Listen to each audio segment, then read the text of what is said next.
Good morning. This is KHEA Radio, 99.5 FM. That's Austin French. The song's called Freedom Hymn. Thank you, Darian, for adding new music on KHEA Radio. If you're enjoying that or you have any requests and you'd like to hear maybe your song on KHEA, you can email me, khea@khearadio.com. This is Kickstart. My name is Gardy, and I have a special guest in studio. How are you doing, Mr. Jay Alexander? How's it going today? Well, I mean, I'm blessing your show, so I guess it's good, huh? It is good, man. I do feel blessed. It's a little bit chilly outside. Do you enjoy the cold weather? I love the cold weather. Are you from here? I am. Dallas born and bred. Dallas, Texas. Dallas, Texas. Mm-hmm. So, here in Galveston County and the Houston area, there's like a natural rivalry between Houston and Dallas. Would you say that's more of a Houston's a baby brother, like maybe just trying to get at the Dallas? Well, I mean, they both kind of are tanking right now, so. I mean, I guess Houston has the one up if you really want the true scoop by getting rid of their coach. I don't know. Mike McCarthy might be on the hot seat himself, but if I had to pick personally, I've always preferred Texans over Cowboys. Seriously, really? Yeah, I've never been. I mean, I'm a work ethic type of guy. I've never really been real big into this celebrity. Even though. The Dallas, Jerry Jones and the whole squad. I've never really been big into the whole celebrity, like, oh, my name is my power. Like, dude, you're paid to play football. And it's a bunch of little girls that just, they're dating the celebrities, and they're putting on a show for the cameras, and it's like, man, play football. Do you carry that same mentality into wrestling, pro wrestling? Dude, I carry that same mentality in everything. I truly believe down to your core that if in order to be the best, whatever it is you want to do, you have to believe you are the best. Of course, unless you're a renegade, you work for everything, that is, but unless you're a renegade and you're just blessed with it, naturally spotlight, the best. Yeah. You do it humbly, you do it modestly, and you earn your keep. How long have you been wrestling? Oh, man. Well, you mean like professionally, or you mean just wrestling? Because, I guess both. I've been wrestling, my entire life. I mean, I've always been into contact sports, but professionally trained, that is. I walked into World Gym Arena August 5 of 2019. Mm-hmm. I did the fantasy camp originally back in 2018. Yeah, February of 2018. Of course, was a natural and caught the eye. It's to be expected. No, I worked my tail off, and I've always been a team player. So it was second nature to me, to be the first in the ring, and take care of business. And then as soon as I got out, I was cheering the next guy on. That's always been my mentality. Because I honest to God believe that you are your own competition.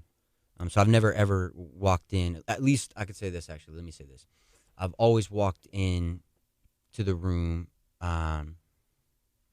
believing if you truly are competent and believe in your skills and are confident in what you bring to the table, man, your only competition is you. Just cheer on the next guy, bring him up with you. But at the end of the day, when you look in the mirror, that's who you want to challenge.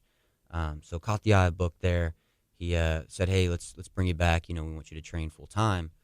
And I got the reward there for doing that as well. And I was a junior in college, UNT. In Dallas as well. UNT, yep, yeah. North Texas, yes sir. So I was a junior going into my last year, and I said, Book, I was like, let me finish this out, because especially being a pro athlete's what I strive for, in the future. But I also realize, being a realist, that, you're human. You get older. Injuries happen, so on and so forth. So I was like, I'd be kicking myself if I just left college and committed to this, this athlete life. Not that I wasn't capable of doing it, but what if, the next day or the next year or 10 years from now, something happens and I'm unable to provide, and I have to go back to, the 9 to 5 or, something or the other, and I don't have a degree to speak for it, Especially as a junior, whenever you've put that much time in, it's like, hey, just finish this up, finish it out, come back, and then, still got still got your athleticism and everything else. Exactly. So, you walk in 2018 to the World Gym Arena. Mm-hmm. Booker T is a living legend, Mm-hmm. maybe probably the best school in the world, at the top. I think hands down. Yeah. Honestly, hands down. So you catch the eye because you're a big guy. You're in shape and you're a big guy, right? So is that? I mean, when did you start working out and doing that? I'm glad you brought that up because I did want to touch on that because I know the common misconception, especially, is you'll walk in the gym or something or you'll do something well. Yeah. And of course this guy's just good at everything or whatever. It's like, and that is my one of my honestly one of my biggest pet peeves is because I'm sitting here telling you that you have to work hard, right? So when I walked into World Gym 2018, I was not anywhere near. I mean, I had the size. I guess I've always had broad shoulders. Thank you, Dad. I had my dad's build, short and stocky. My mom's athleticism. My dad was a band nerd. but yeah, no. I walk in 2018 and short and stocky, little bit extra body fat than was necessary. Didn't like the 3% that you're rocking right now. I don't know. I wouldn't say 3%. Definitely not 3%, especially after this past vacation. But yeah. But no. I walk in and I mean I'm athletic. I've been doing sports my whole life. Conditioning was not where it needed to be, but I've always had a second motor that I've always been able to kick in gear when I start getting fatigued. So thankfully I had that because that played a big factor. But no, I did all the drills, and it was one of those where it was, hey, who wants to? Before he could even finish the sentence, I was already in the ring. Don't even finish asking. Volunteering. Hey, I'll start the drill off. Hey, slam me. Hey, I'll do. And I've a video actually that one of my guys' dads recorded on his cell phone, of me and Book locking up and going through some of the holds, which is really cool because I've promoted in North Texas from like 18 to like 22.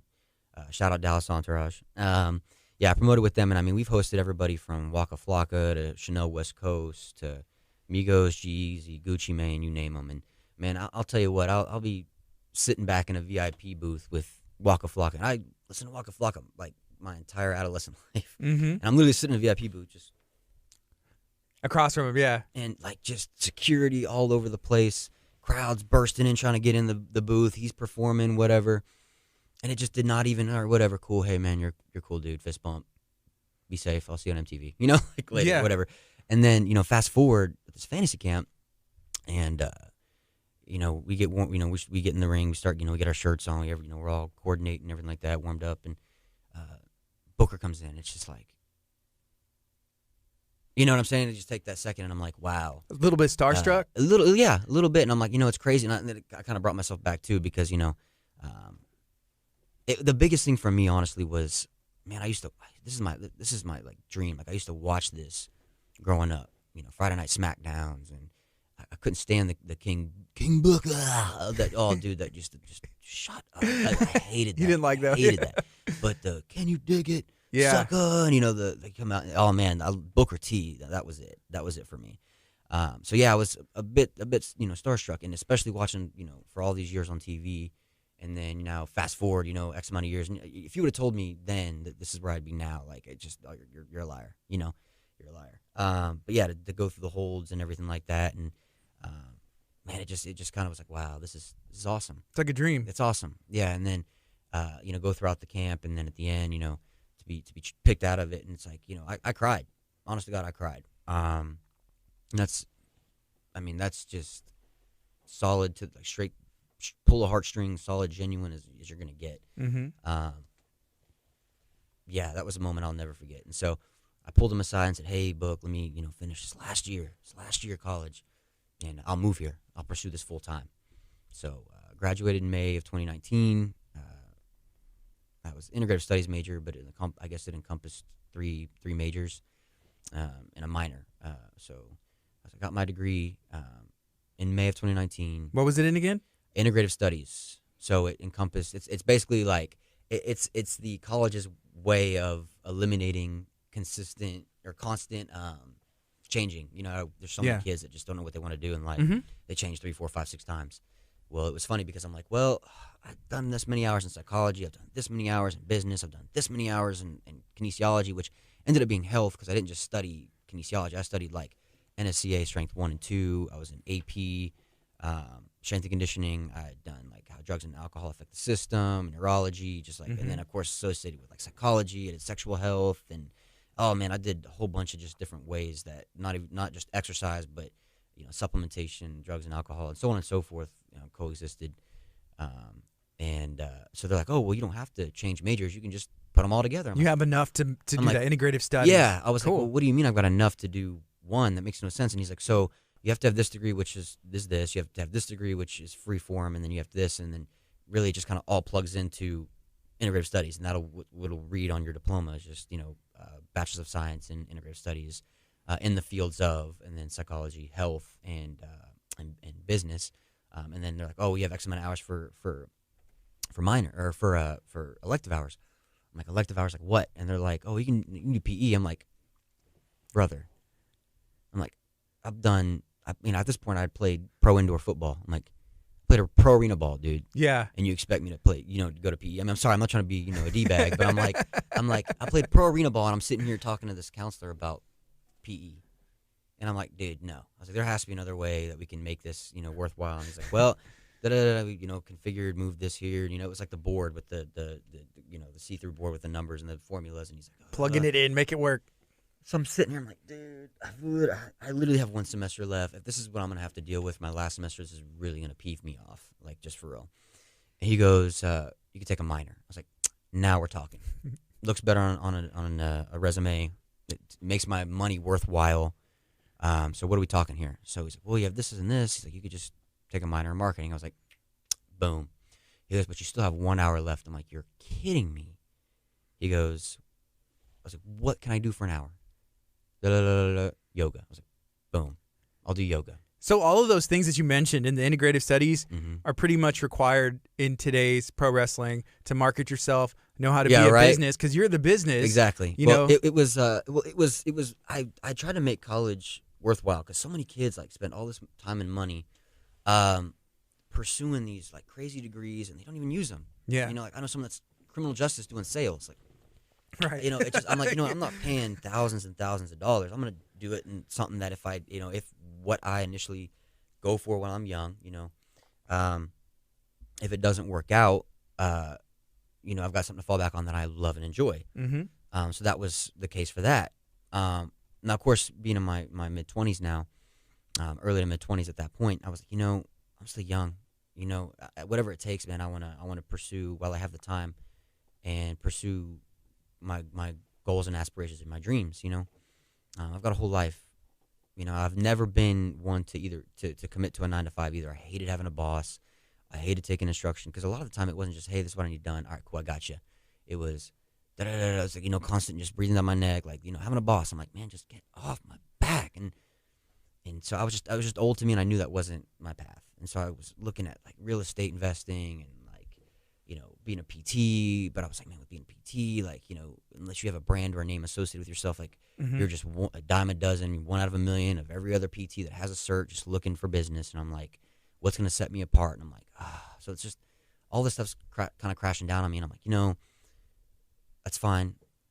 I'm going to take it a day at a time. Because I have been told, I don't like to believe, because I always have this misconception that any type of issue that I may have is like, oh, I'm weak-minded, I'm weak. But I've been told that I have anxiety. I suffer from anxiety, which I agreed with when I was younger, because I vividly remember certain scenarios where I was like, man, that was a bad time. But up until this point, it's gotten better because I've said, let me chill out and just focus on what I can today, right? Let's take today, day at a time. And so when I graduated, I'm like, oh man, my lease isn't up until July, like the end of July. I literally wanted to I didn't even care to go to my graduation. You want to get started. That's how ready I was. Like, I was like, man, can they just mail me a diploma? Like, bump the graduation. I'm going to Houston. That was my mindset. And it's like, no, like we paid for, this lease. You can't break this lease. It'll kill your credit. And up to this point, I'm in my early 20s with a perfect credit score. And I'm like, man, I'm not going to ruin that. My parents taught me right. So whatever, I'll serve out this last 2 months, so 2 months go by. July 31st is my last day. My apartment was empty. July 31st, August 1st, I was ready to go. I was in Houston. I had a place well, because I tried to transfer at my job at the time, and they're like, oh, well, we can't transfer you, like, so what are you going to do? I was like, well, what are you going to do?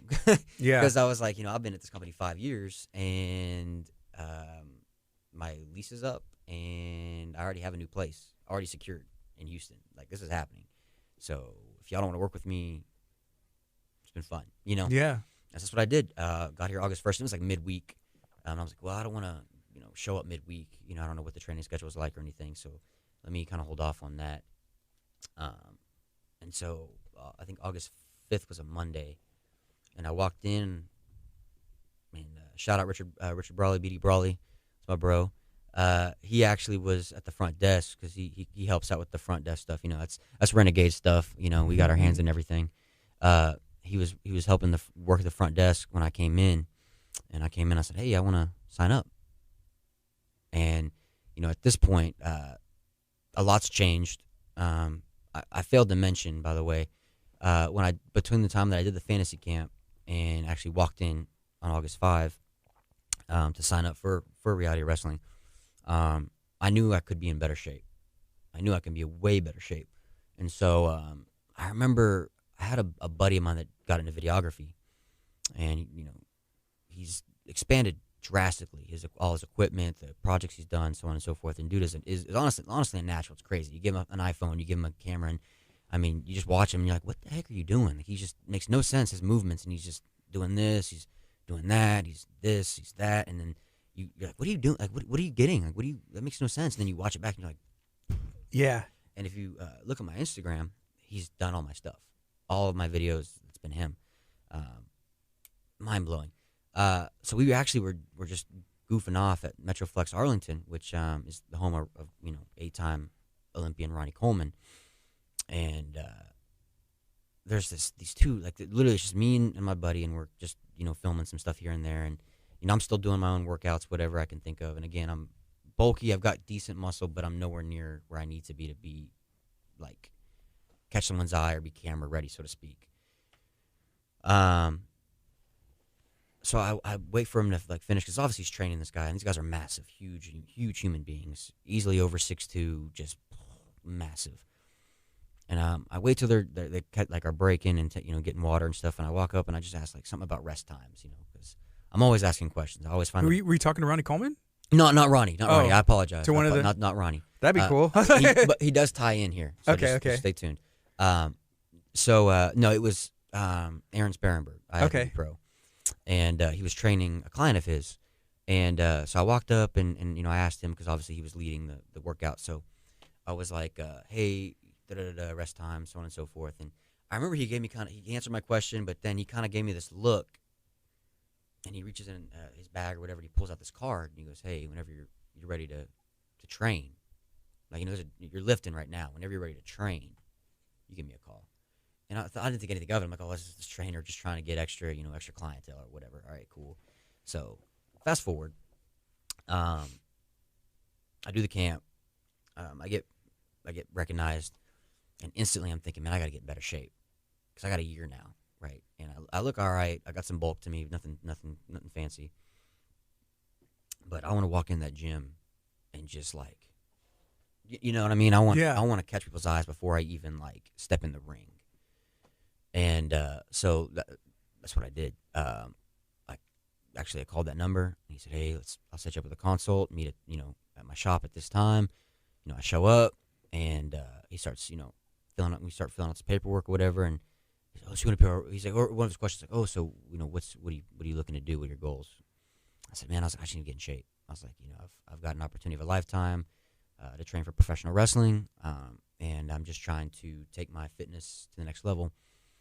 And okay, that's cool. And he's kind of just running through the stick with me, and filling out this paperwork. And he looks up at his manager, and he goes, hey, Hunter, who's that wrestler? Kid you not, who's that wrestler that I love so much? WCW, and he's trying so hard, and he's and I'm kind of just filling out the paperwork, and I'm kind of listening, and he's a real charismatic guy. He did the thing, and that's when I look up, and he's like that, and then what's it called? And I was like, Spinaroonie. He goes, yeah. Spinaroonie, yeah. And I was like, you're talking about Booker T? And he's like, yeah, that's him. Oh man, I love him. He's like, And I was like, I pull up my phone, I show him my wallpaper. Because at the time, like when I did the fantasy camp, in between the tiers, I went up to Book and Charmel, and I said, hey, can I get a picture? We took the picture, and it's all three of us are. And I showed him my wallpaper, and he just like instantly was like, all right, forget this. He takes the clipboard out of my hand, scratch it. We go to the back, sit down, and he's been my coach ever since. And I mean, I kid you not, just within a month's time, I mean, just huge turnaround. About 3 to 4 months, I was well-defined, abs. What's the difference from what you were doing to what you started with him? Diet. 100% diet. So how were you eating before, and then what was that switch you made? So I knew I was pretty comparable mentally on like, okay, so first off, portion was a big thing for me. I wasn't portioning right. You know what it is? It's so there's a cheat code, so to speak. My coach did a blood test. He said I'm gonna do this blood test, which basic prick of the finger, and then just on the mat or whatever, and he was able to tell. He's like, I'm gonna tell based off whether you're an A or an O or whatever your blood type is, what your body synthesizes best protein wise, and I can tell you pretty much all you need to know from this. I'm like, what? Yeah. And so he pricks my finger. We put it on the mat, and I watch him. And he goes, okay, so I forget what he said, A or O. He goes, so you synthesize beef, you're lactose intolerant, and he just goes through all this checklist of things that I've, been going to gastrologists and doctors for years. And he's just naming them one by one, and I'm like, boom. And then, I mean, it would take me a minute because I've got like 3,000 photos on I'll show you. But literally from just a 1 month time, you can see the definition, I've got the extra, flub here and there. But then within a month, you could just see it almost like suction out. I mean, I was still a little thicker because it's only been a month, But then I remember by April, one of my buddies who actually was in film school in college had this massive, just crazy camera. Was like, hey, man, I got to shoot you, man. We got to do something. And he gave me a crazy, stupid deal because he's got some grade A equipment. And he's like, man, I usually charge people this or this. He's like, I'll do this, man. I got to get you on tape, but I got to make something from it. Let's do this. It was like $20 or something. I was like, yeah, just something so we went pay to for like my gas. Yeah, so basically. Yeah. So, because we went out to one of the biggest bodybuilding gyms at the time, Destination Dallas, the old studio, when it was in Plano, which is about a 45-ish minute drive, and got some good work in. But he took photos at the end of it in the posing room, and I was like, man, within a 3-month time, just drastic difference. So, Aaron Sparrenberg, I've told him numerous times, like, there's no way I would be where I'm at today or even remotely have the opportunity without him. So incredibly thankful and blessed to have him in my corner. Still my coach to this day. Love him to death. Great God-fearing man. Honest. Doesn't sugarcoat anything. But where he ties into Ronnie Coleman actually is he is an RCSS athlete. I just pieced that together. He Gorilla Wear sponsored RCSS. I'm putting you over right now, brother. You're welcome. RCSS athlete. So he's affiliated with Ronnie Coleman. So that's the thing to me too, man. It's like I sit back and I'm like, I look at my wrestling coach, right, my trainer, Booker T. I don't even know, 2-time WWE Hall of Famer, but I think he's been inducted into like 3 or 4, I don't even know, Hall of Fames around the United States. A champion worldwide, everyone knows Booker T. Come on. Yeah. And then I look at my, bodybuilding coach, and here it is, Aaron Sparrenberg, who's an athlete of Team RCSS, who's the most winningest bodybuilder, Ronnie Coleman, on the planet, and then Gorilla Wear sponsored, Brandon Curry just took home the 2019 Olympia. He's a sponsored athlete of 2 of the biggest brands in the world right now. So it's like, at 25 years old, how many get the opportunity to say that they're under those banners? Yeah, not many. And if anyone. If anyone. Yeah, I don't think exactly, anyone. Just exactly. you. Yeah. It's and so that's not something that I try and go out and I'm this and I proclaim this or that. Like, I'm a renegade. I know I'm awesome, but that's something that I keep to myself. Yeah. It's one of those where I know that I'm extremely blessed and I'm extremely fortunate, and I just try and kind of pay that forward, so to speak, with just being the hardest worker I can possibly be. And I've gotten everything from compliments of, dude, you're amazing, you're so motivational, inspirational, you're awesome, to, God, you're a D-bag, you're, whatever, so on and so forth, because it's a different life. It truly is a lifestyle. When you commit to something where you essentially are the brand, you are the business, right? I mean, my family was oh man, I got in a big tiff when I was in Ohio actually just recently, because like, oh, I can't eat that, I can't do that, and but I was hungry, and when you acclimate your body, you're a machine, like you have to eat every 2 to 3 hours, like this specific portion size, this meal. When you don't, there's a different level of hangry. Yeah. And they're over here. My family's all joking. Oh, John, get John a Snickers. I'm like, I'm literally gonna rip y'all's heads off and eat that. Y'all think this is Right. and they're I'm like, this isn't a joke. Like I get that way too, and I'm not on your level and dedication, but I understand because it literally is like, are you gonna drive cross country on, half a tank? And it's like, okay, so so when you do go get gas, are you, and your car needs unleaded, are you gonna put your car needs Supreme oil? Are you gonna put unleaded in it? You know what I'm saying? Yeah, like, some watered down. It's literally something bad. That equivalent. I can't just go. We'll stop at McDonald's and get a couple. No, that's not how that works. Like, anyway, but unless like you get that lifestyle, it's just you come off a certain way, and some people can understand it, and respect it, and you're like, oh, thank you. And then other people are like, oh, you're a d-bag, you're a jerk, you're a dude, whatever. I'm like, you know what? I don't. Okay, yeah. I guess I am what you say I am. I'm not gonna worry about it. Yeah, I do have a question. Yeah, so go for it. Whenever you went to start working with, you said Aaron Sperrenberg. Aaron Sperrenberg. Mm-hmm. Your goal was, I want to look better. I want to be in shape for wrestling. Yep. So, at what point did you start? Because you've participated and competed in bodybuilding. Yep. So you just started working, and then you're like, I can do this, or did someone say you needed to compete in a bodybuilding competition, or what? So the initial was, we're gonna get you in shape, look good, because I told him, and he knew, and I think that's what he picked up on, is we both have this very high level of just like we see ourselves, not what we're gonna, what we're trying to do, but what we will do. I think that's what separates the best from the rest, is not just I'd like to be, it's I'm going to be. So I already knew that I was going to come in and look like a Greek god. That was the point, right? Because I'm a hard worker, and this is why I'm coming to you. And I knew he understood that. He's done it. He's done that. Knows the formula. Dude is I mean, for his age, is like there's second to none.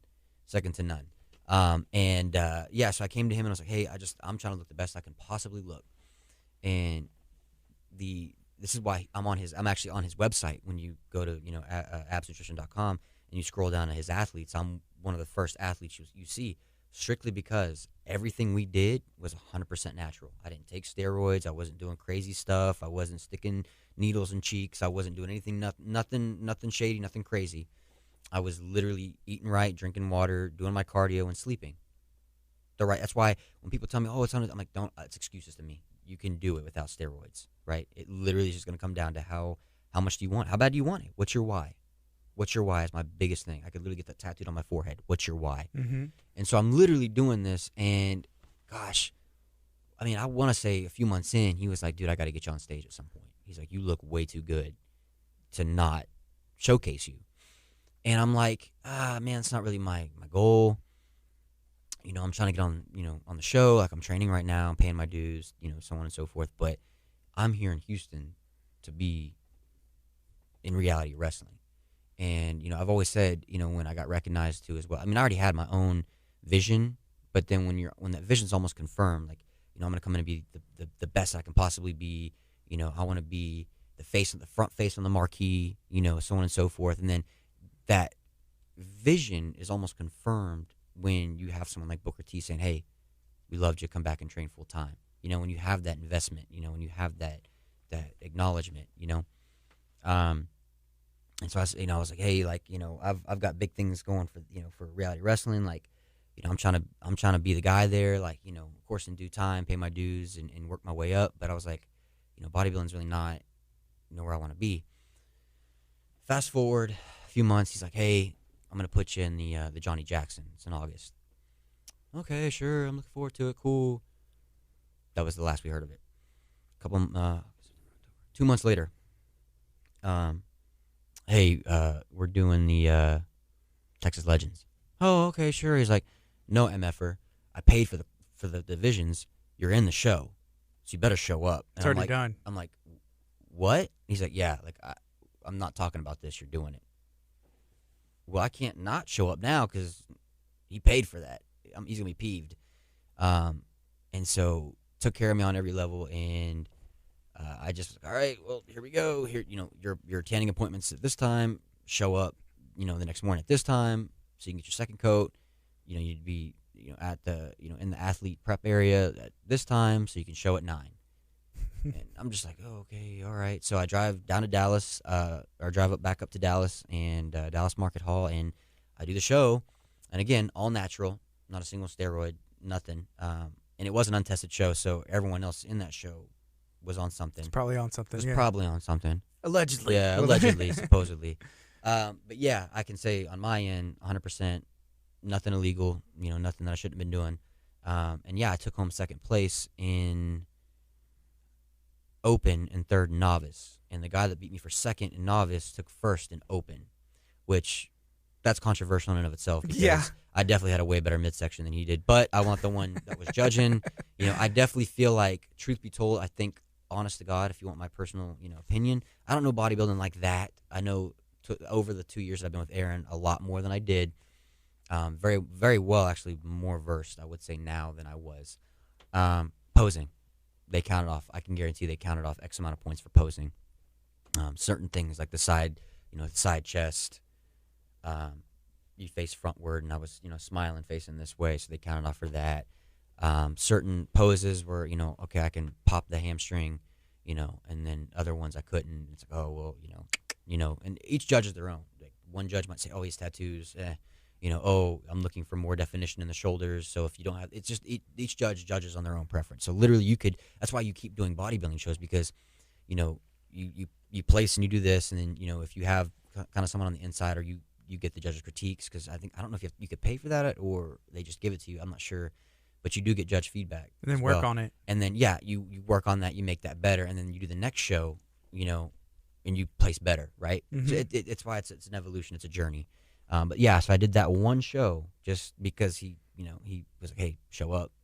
And he's an intimidating dude. You don't want to make him upset. He's right. Dude's all of like 6'4", like 250 on, and that's him at like 3% body fat. Yeah. So he's a massive, massive human being.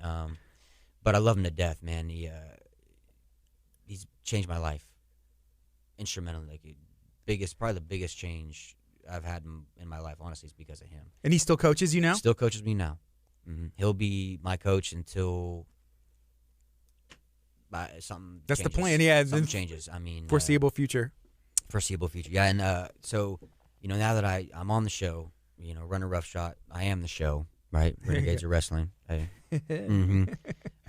No, but yeah. So now that I'm on the show and working on that and just being the best that I can be, performer, athlete, so on and so forth. That's always the evolution. Is just continue to get better. I don't care how good you are, you can always be better. I'm really instrumental in that. Yeah. I have opened my mind up more to more bodybuilding possibly in the future.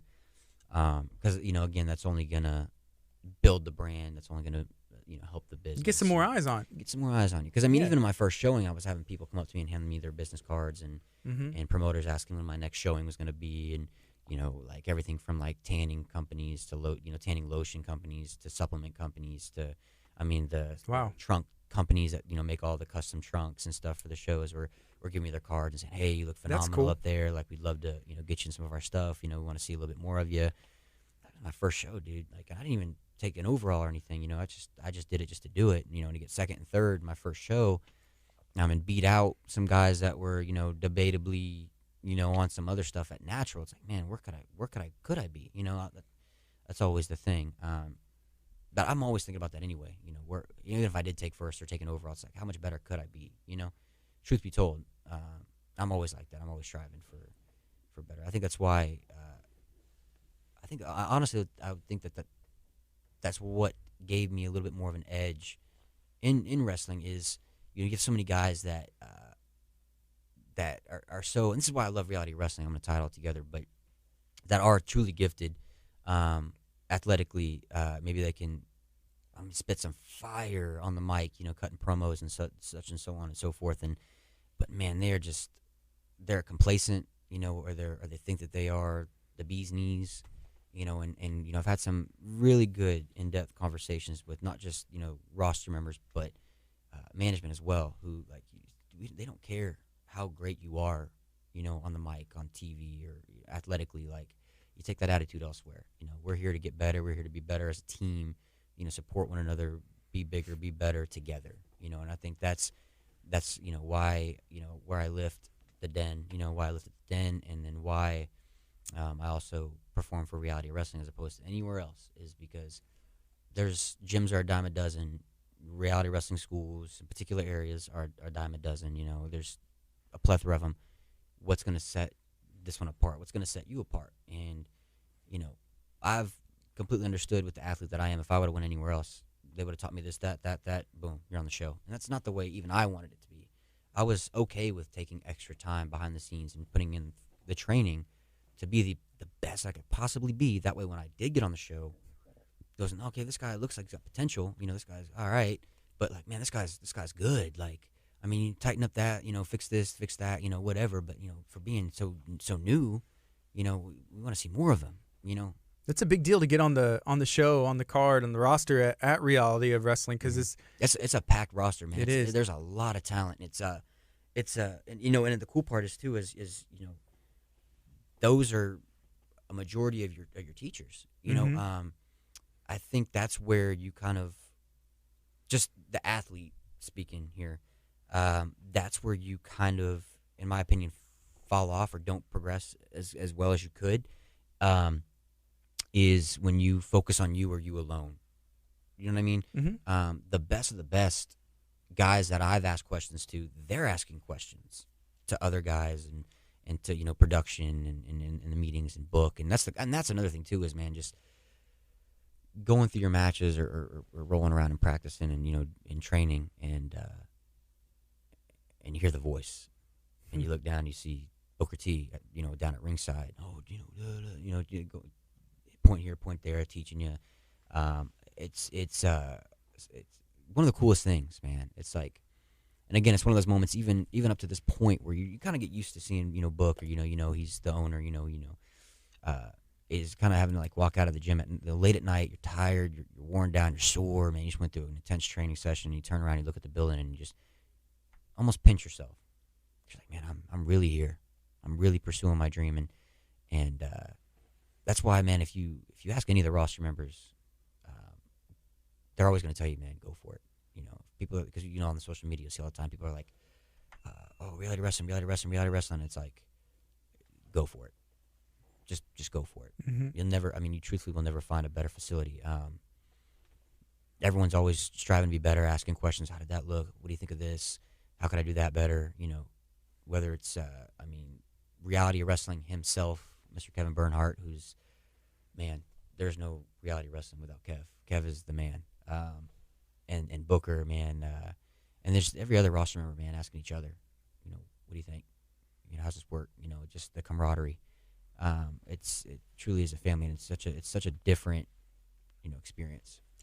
So during 2020, Mm-hmm. things have been interesting for a lot of events, live events, sporting events. There's been some adjusting in reality wrestling. There was the online, Mm-hmm. YouTube only, Mm-hmm.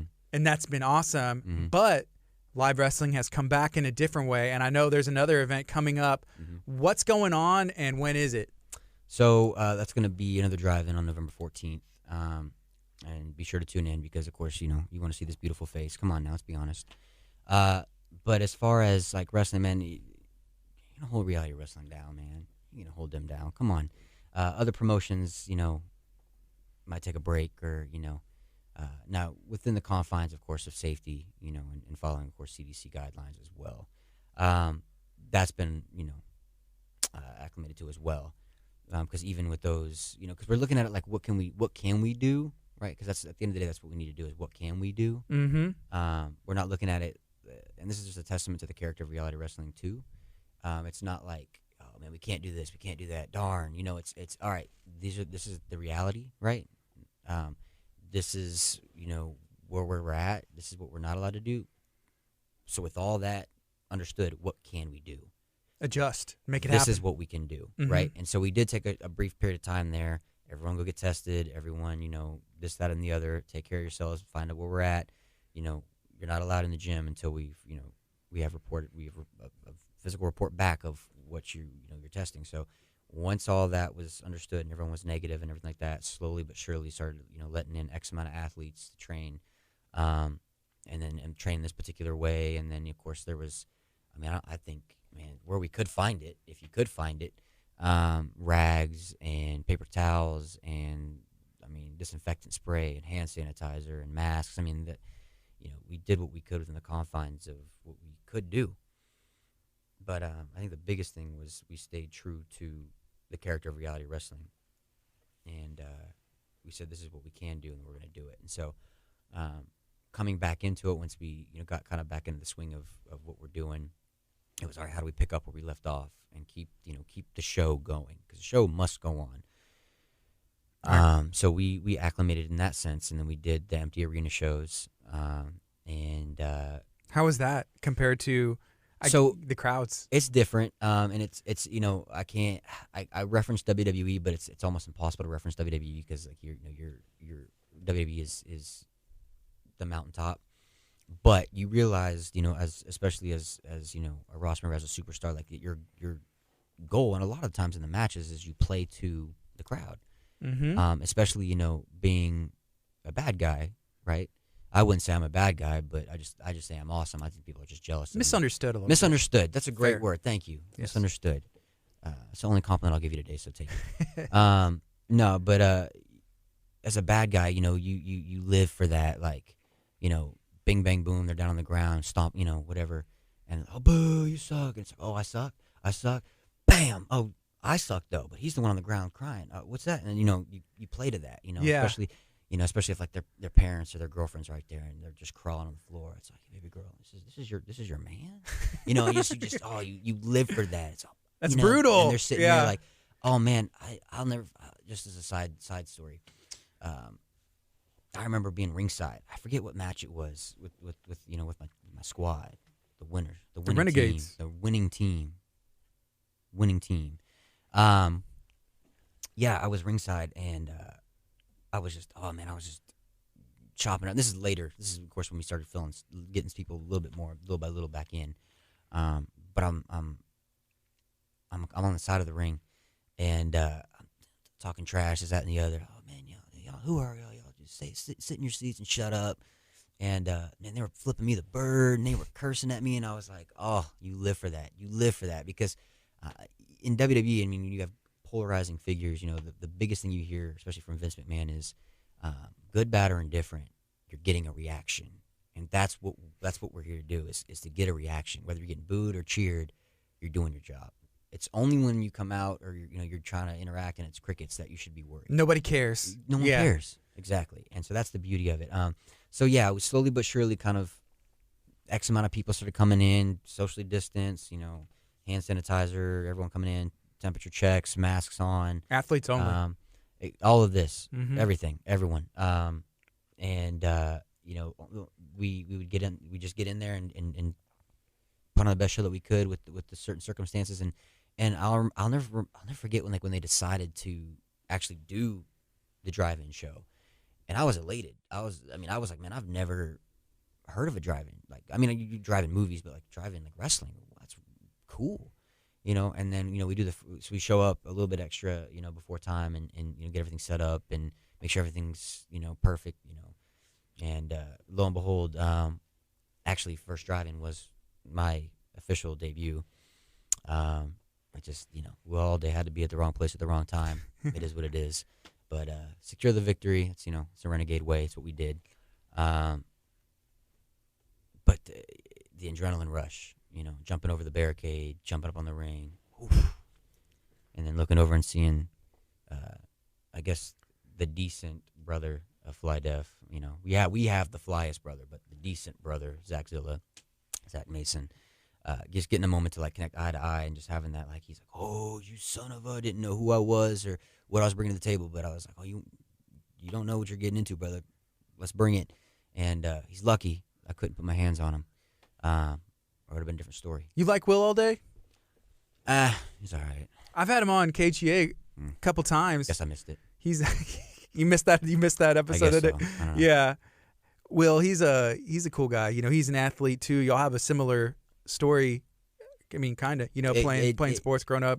And we have the exact same story, almost replicated to a T. Yeah, I have one of the best, if not the best.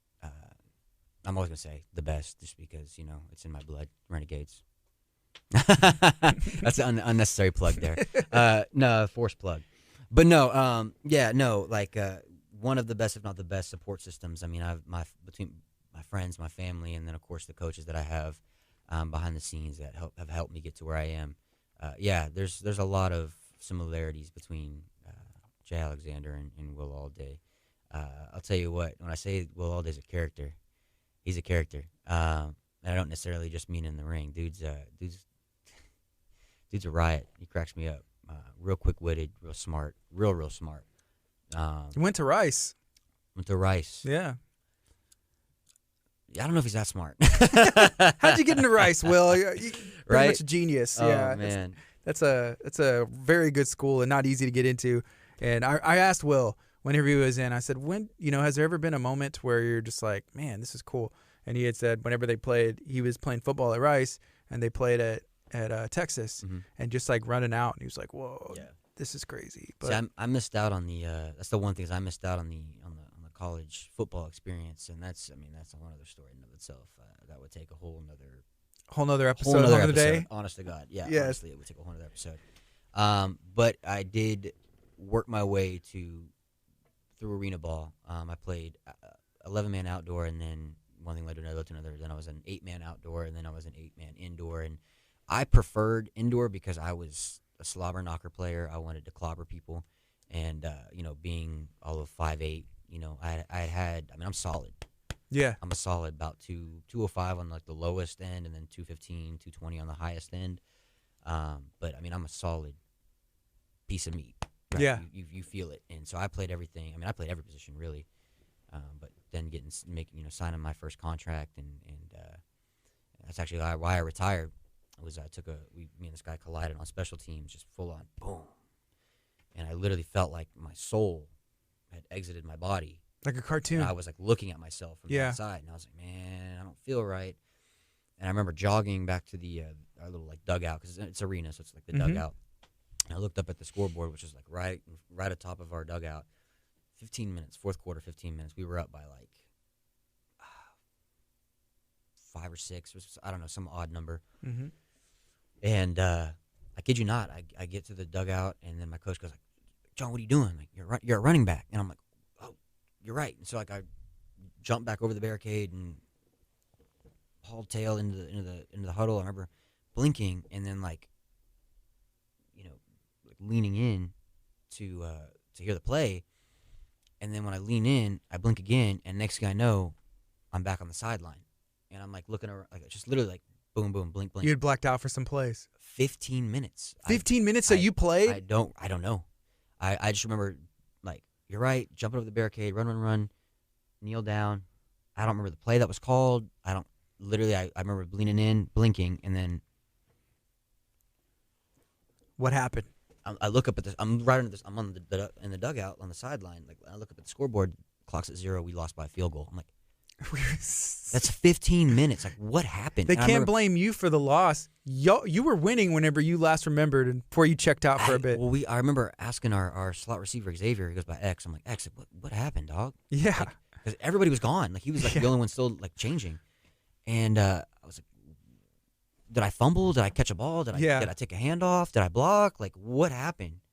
He's like, bro, I don't know. I don't remember. I was like, wow. Okay. And so I remember we were going into the playoffs, and I went and saw a doctor. And I've taken this concussion protocol test like 50 million times. So I passed it. Really? He goes, yeah, because I knew it in my sleep. And he was like, oh, you passed it. He's like, but I'm not going to clear you to play. I was like, well, no, duh. Like I know something happened. I know I'm messed up, but golly. And so I remember standing on the sideline because I went to the game to support my teammates, and we lost. And the team that we lost to, they win it every year. Like they're a super team, and they went on to win it again. And it was like, all right, well, man, I still have my jersey. Jerseys in my closet. And I'm like, that was it. I just said, I told the owner, I was like, hey, I sat down with the GM, the owner, and the head coach, and I was like, I'm calling it. It was a year. It was only a year in my first. I was 19 years old in my first pro contract, and I was like, yeah, it's been fun. Football's my life at one point. I'm like, but I'm not dying on a football field. Yeah. Because I'm not gonna go pro. I'm short. I'm not fast enough to be. I mean, the fastest I ran was like a 4.7, but at my height, they need like 4.2s. There's no way. So I said, well, it is what it is. I'll do some other way. Make it happen, and that's what you're doing right now. Exactly, and that's the beauty of it, man. It's just been blessing after blessing after blessing. When one door closes, another opens. Can you remind everybody when's the next Reality of Wrestling event? How can they get tickets? More information. RealityWrestling.com, November 14th. I believe it's an 8 p.m. bell time. Is there anything else you'd like to share this morning? Shout out the other Renegades. Oh yeah, my boys BD Brawley. Yeah, of course, the Brawler. Big Dex Harm. I see you, baby. Got you right here. Rudy Garza, the Spotlight. Those are my boys, man. And of course, the Fly's brother, Warren Johnson. Yeah, man. They make everything a lot of fun. Truly, really easy too, man. We all kind of come in with the same hungry mindset. Just we want to be the best that we can be. And, I mean, essentially that's what the Renegades are created from, is this just individually a force to be, reckoned with. We're all, some of the better up-and-comers, looking to make a name for ourselves. So what's the best way we can do it? It's like, well, you want to be great. You want to be great. You want to be great. We all want belts, right? Let's do this. Make it happen. Let's join forces and if they're not gonna, if we're not gonna get recognized, our way, which is paying our dues, putting in the work, cleaning, mopping the floors, and ripping the tickets at the gate, if we're not gonna be heard that way, and obviously we're doing great in training, but if we're not gonna, get the opportunity, we'll take the opportunity ourselves, and so that's the fun part is, just being able to, what do you feel? Yeah, you don't like Q? I don't like Q either. Let's mess him up, that kind of thing. Yeah. And then of course, Will Allday, man. Kid, I got a bone to pick with Will Allday, personally. It's been my comparison, if you will.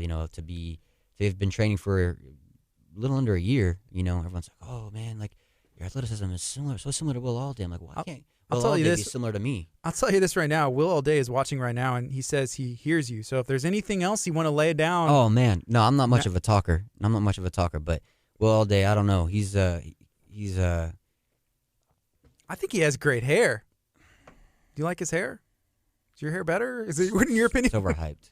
It's overhyped? But he has, I'm going to say, he has like the Viking braid he had at the last drive-in, and KHEA Radio. So we were out there as well. We were flying the drone, getting some footage, and we made a video as well. And we're going to clear with Kevin, make sure if we can drop it out. But, Will's rocking that Viking braid. It looks great. So you know what Vikings do, right, when they win in battle?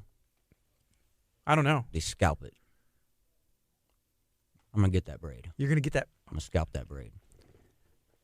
I don't know. That's that's big words. We'll see. I would love to, we as you saw in the original drive-in, he was on the receiving end, and I think his hair's stupid. His little metallic jackets and stuff, man. You can take that AJ Styles / Shawn Michaels, 90s rockers gimmick and shove it. I like 90s rock. Anyway, I'm a little bit older too, though. He's all right, I guess. Yeah. But man, we'll see. He's one of those guys, man, that when I first came in, I was like, I don't know. I feel like there could be some magic there. I don't know. I feel it. And then, coming in and seeing he thought he was going to get the win, and I was like, man, not if I have anything to say about it. This is my squad now. Mix things up. Yeah, and I was like, hey, you know what? If I had to be Will Allday, I had to be Will Allday. So Will said he'll be waiting at the top. Actions, not words. So hey, he's doing the man, good. He's doing to be big the man, things. you got to beat the man. That's and true. I've always believed I'm the man. So one day, possibly, we'll see. Hey, thank you for joining today. I appreciate you. Thanks for having me. This is KHEA Radio, 99.5 FM. All right. Hey, Will. Hopefully you're doing good. We got to get you back in studio. Thank you, everybody. Took the time to watch. Feel free to share and let me know if you have any questions.